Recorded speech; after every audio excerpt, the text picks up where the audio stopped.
Assalamualaikum warahmatullahi wabarakatuh.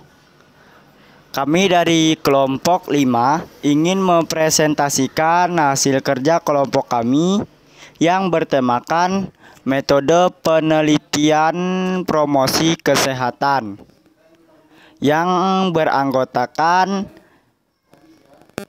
Bastiar, Dwi Oktaviani, Depi, Irfan Fahriza, Jeki Ahmad, Ozi Juliar Viko, dan Tri Oktavia.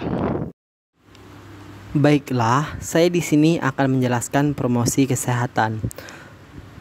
Promosi kesehatan merupakan proses pemberdayaan seseorang untuk meningkatkan kontrol dan meningkatkan kesehatannya.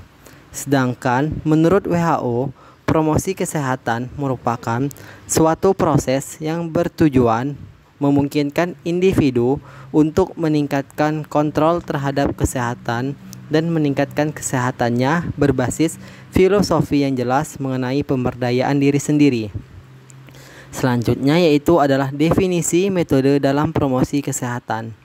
Metode merupakan cara yang teratur atau sistematis yang digunakan untuk melaksanakan suatu pekerjaan agar tercapai tujuan yang sesuai dengan yang dikehendaki. Metode promosi kesehatan merupakan salah satu faktor yang mempengaruhi tercapainya suatu hasil penyuluhan secara optimal. Semua metode akan baik bila digunakan secara tepat, yaitu sesuai dengan kebutuhannya. Metode dan teknik promosi kesehatan merupakan suatu kombinasi antara cara-cara atau metode dan alat bantu atau media yang digunakan dalam setiap pelaksanaan promosi kesehatan. Selanjutnya yaitu adalah tujuan metode promosi kesehatan. Adapun beberapa metode promosi kesehatan yang dapat digunakan sesuai dengan tujuan pelaksanaan promosi kesehatan, di antaranya yang pertama, untuk meningkatkan kesadaran akan kesehatan dengan cara ceramah, kerja kelompok, seminar, dan kampanye. Yang kedua, menambah pengetahuan seperti menyediakan informasi one-to-one teaching atau mengajar perseorangan atau yang lebih kita kenal dengan kata privat. Kampanye, media massa, dan seminar. Yang ketiga, self-improving, yaitu meningkatkan kemampuan diri untuk mengambil keputusan dengan cara kerja kelompok, latihan training, stimulasi, dan metode pemecahan masalah. Yang keempat, mengubah kebiasaan seperti mengubah gaya hidup individu serta latihan keterampilan dan metode debat. Yang kelima, mengubah lingkungan seperti bekerja sama dengan pemerintah untuk membuat kebijakan berkaitan dengan masalah tersebut. Selanjutnya saya akan menjelaskan mengenai sasaran promosi kesehatan. Yang pertama, individu. Dalam promosi kesehatan, metode yang bersifat individu ini digunakan untuk membina perilaku baru atau membina seseorang yang telah mulai tertarik pada suatu perubahan perilaku atau inovasi. Metode sasaran ini bisa dilakukan secara langsung atau tidak langsung, seperti kunjungan rumah, telepon, dan surat menyurat. Kemudian pendekatan metode individu ini terdiri dari bimbingan dan penyuluhan atau guidance and counseling. Dengan cara ini kontak antara klien dan petugas lebih intensif. Setiap masalah yang dihadapi oleh klien dapat digali atau dibantu penyelesaiannya. Kemudian interview atau wawancara. Cara ini sebenarnya merupakan bagian dari bimbingan dan penyuluhan. Wawancara antara petugas kesehatan dengan klien untuk mengetahui apakah klien memiliki kesadaran dan pengertian yang kuat tentang informasi yang diberikan. Kemudian kelompok. Dalam memilih metode kelompok harus mengingat besarnya kelompok sasaran serta tingkat pendidikan formal dari sasaran. Untuk kelompok yang besar, metodenya berbeda dengan kelompok yang kecil. Efektivitas suatu metode akan tergantung pada besarnya sasaran promosi kesehatan.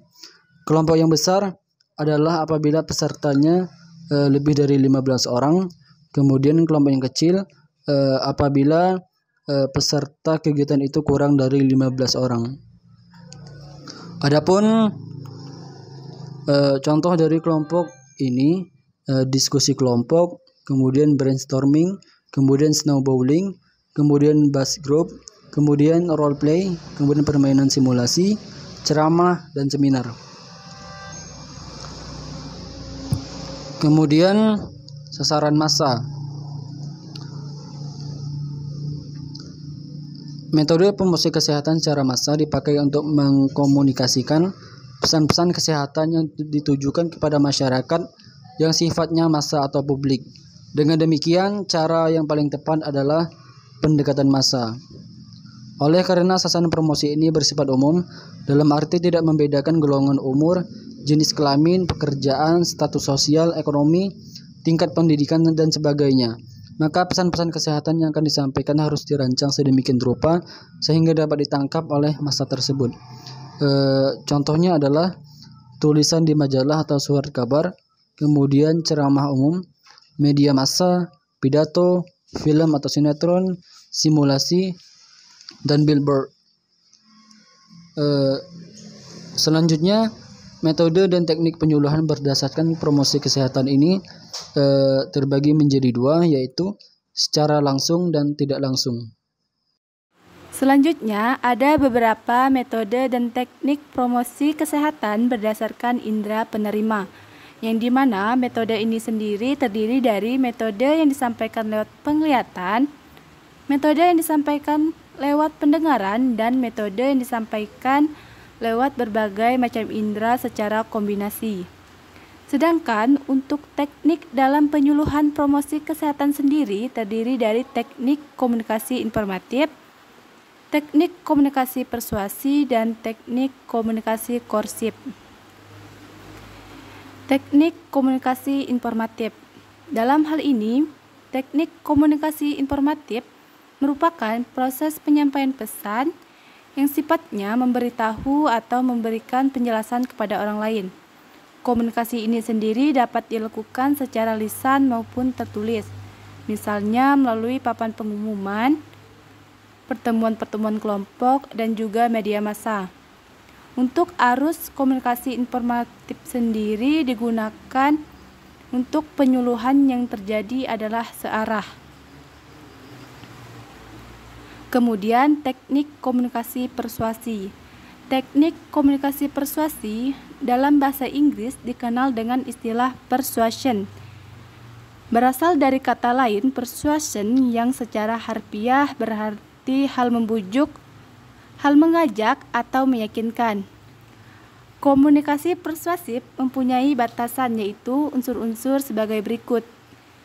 Situasi upaya mempengaruhi kognitif seseorang untuk mengubah sikap khalayak melalui pesan lisan dan tertulis serta dilakukan secara sadar.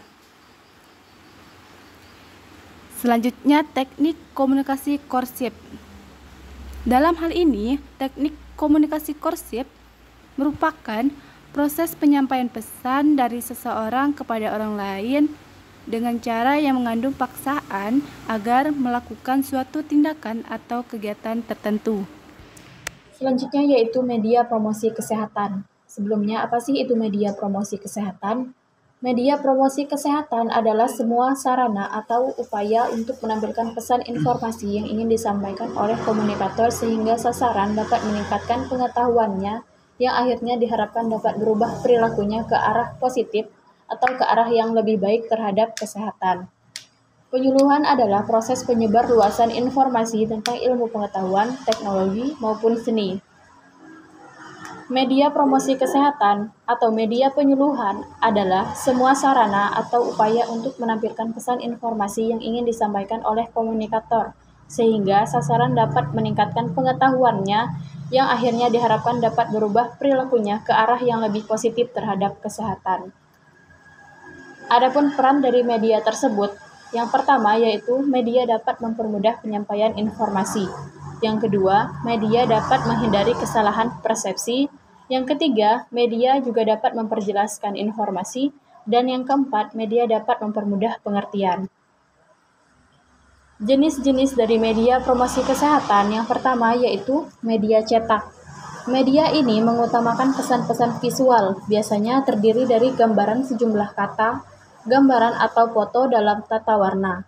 Yang termasuk dalam media ini adalah booklet, leaflet, selembaran, lembar balik, rubrik atau tulisan pada surat kabar atau majalah, poster, foto yang mengungkapkan informasi tentang kesehatan. Yang kedua yaitu media elektronik. Media ini merupakan media yang bergerak dan dinamis, dapat dilihat dan didengar, dan penyampaiannya melalui alat bantu elektronika. Yang termasuk dalam media elektronik ini yaitu televisi, radio, video film, CD, VCD, internet seperti komputer dan modem, serta SMS. Media yang ketiga yaitu media luar ruangan. Media menyampaikan pesannya di luar ruangan, bisa melalui media cetak maupun elektronik. Misalnya, papan reklam, spanduk, pameran, banner, dan televisi layar lebar, umbul-umbul yang berisi pesan, slogan, ataupun logo. Baiklah, itulah presentasi dari kelompok kami tadi. Mohon maaf jika ada kata-kata yang salah. Kepada Allah kami mohon ampun. Wabillahi taufiq wal hidayah. Wassalamualaikum warahmatullahi wabarakatuh.